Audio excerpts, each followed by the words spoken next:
Good morning, my friends. As we continue our pursuit of Jesus, we regularly walk with him. I've been going through the book of Mark here and there. So let's read a little more. This is Mark chapter 10, starting in verse 35. And again, let's imagine ourselves along the way. And then two of us, James and John, they're both brothers. They're the sons of a man named Zebedee.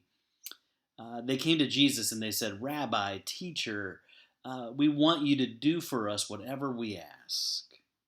What do you want me to do for you? Jesus asked them. And they reply, Let one of us sit at your right and the other at your left in your glory. Jesus shakes his head to them and says, You don't know what you're asking. Can you drink the cup I drink?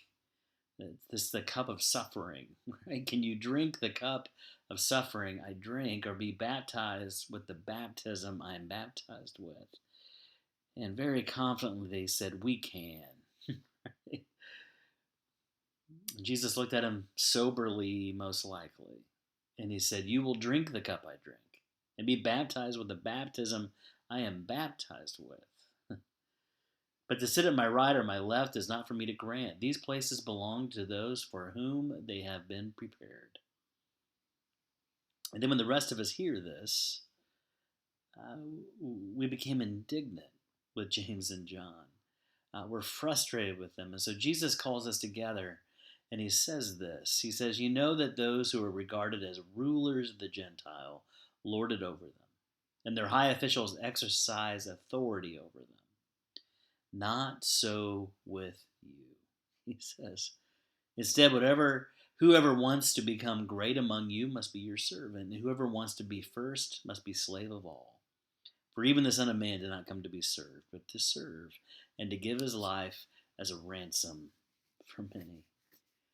Jesus is making it clear. He says, there are those that use their power, and we all have power in some form, in some way. He says, those who use their power to rule over others, to lord it over them, to use power over people. He said, that's not the way this works in my kingdom. Right? That here in my kingdom, you use your power to serve and to serve the other. In this particular moment, this moment of physical distance and in some isolation, physical isolation, we still have an opportunity to serve, to run that errand for somebody, to be very intentional about reaching out and making connection through phone calls, video chats, whatever it is. We have the opportunity to serve, to use the power we have on hand for good, right? And for the good of the other, to serve, not to be served, and to give, just as Jesus gave his life as a ransom for many. Let's pray a prayer. Here's an ancient prayer for today. It's an old Irish prayer from the Iona community. Sometimes I love praying these old prayers because it reminds me I'm part of a long stream of followers.